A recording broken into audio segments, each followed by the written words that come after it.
میں ایک ماہر نفسیات ہوں اور میں ایک چیز کو سمجھتا ہوں کہ مدارس واحد جگہ ہے جہاں پڑھنے والا بھی ایک ہی آبجیکٹو لے کر آتا ہے اور پڑھانے والا بھی ایک ہی آبجیکٹو لے کر آتا ہے، اور وہ آبجیکٹو ہے اللہ اور اس کے رسول حضرت محمد مصطفیٰ صلی اللہ علیہ وآلہ وسلم کی خوشنودی۔ جب ہم کھیل کی بات کر رہے ہیں تو کبھی آپ نے سوچا ہے کہ کھیل ہے کیا؟ یہ جو کرکٹ ہے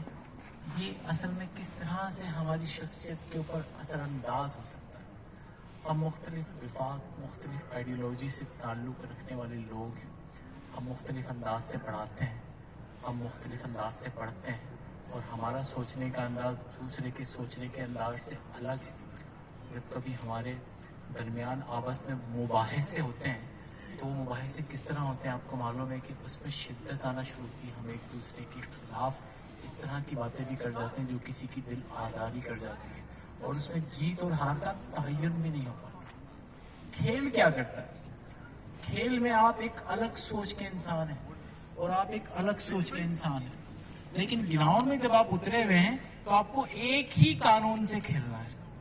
اور دونوں ٹیموں کو اسی قانون کو ماننا ہے، اور اسی قانون کے تحت جو فیصلہ ہوا اس کے آگے یس کہنا ہے، اور یہاں صرف اور صرف ایک ہی جستجو ہوتی ہے، جیت کے لیے لگن، اور وہ اسکل، وہ مہارت جو چاہیے۔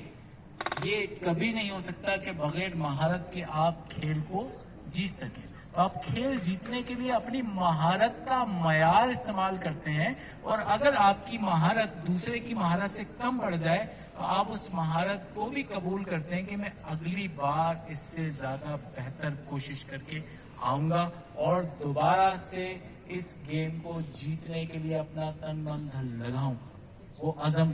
جو آپ کو دونوں طرح سے میسج دیتا ہے کہ آپ اپنی ہار کو بھی قبول کرنا سیکھتے ہیں، دوسرے کی جیت کو قبول کرنا بھی سیکھتے ہیں۔ یہ بہت بڑی طاقت ہے کہ میں اتنا حوصلہ پیدا کر لوں کہ اگر میں ہار جاؤں تو میں ہار مان سکتا ہوں، اور کوئی جیت جائے تو میں اس کے لیے مسکراہٹ دے سکتا ہوں، اس کی جیت میں بھی تالیاں بجا سکتا ہوں۔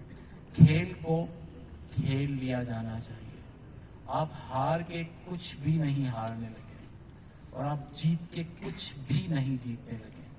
صرف کھیل کی امپورٹنس ہے اس لیے کہ وہ آپ کو ہارنا اور جیتنے دونوں پر تربیت کر دے، اور وہ آپ کو برداشت سکھا دے اس وقت کے اندر جب آپ کا دل چاہتا ہو کہ میں پھوٹ پھوٹ کے روؤں کہ میں کیوں ہار گیا، اور آپ اس وقت جشن منائیں کہ سامنے والے نے زیادہ اچھی محنت کی تھی اور وہ جیتا ہے، اور آج وہ جیتا ہے تو کل آپ جیتیں گے تو وہ بھی آپ کے لیے اسی طرح جشن منائے گا، اور وہ بھی آپ کو اسی طرح کا میسج دے گا۔ ہمارے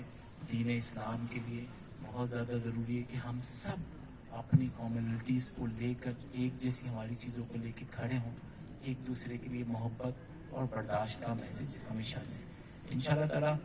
یہ جو ایکٹیویٹیز ہیں یہ سب سے بنیادی طور پر آپ کی نفسیاتی طاقت کے لیے بہت ہی زبردست ایکٹیویٹی ہے، اور میں 4 سال سے دیکھ رہا ہوں جاوید بھائی نے اور تمام ساتھی ہیں، باز بھائی ہیں، جس طرح محنت کر رہے ہیں آپ کے لیے، دن رات لگے ہوئے ہیں کہ ہر جگہ مختلف جگہوں پر جا کر اپنی انویسٹمنٹ کر کے صرف اس میسج کے لیے کہ مدارس کے بچے وہ فیل لا سکیں جو ان کا حق ہے، تو وہ حق آپ کو مل رہا ہے، اور اس کے لیے میں چاہوں گا کہ آپ ایک دفعہ زوردار تالیاں ان کے لیے بجائیں۔ اس کے ساتھ میں اپنی بات کا اختتام کروں گا۔ میری دعائیں بھی آپ کے ساتھ ہیں، اور میرا یقین ہے کہ یہ ایک بہترین قسم کا ایونٹ ہونے جا رہا ہے، اور اس ایونٹ کے بعد ہم سب اس کی بہترین قسم کا جشن منائیں گے۔ اللہ حافظ۔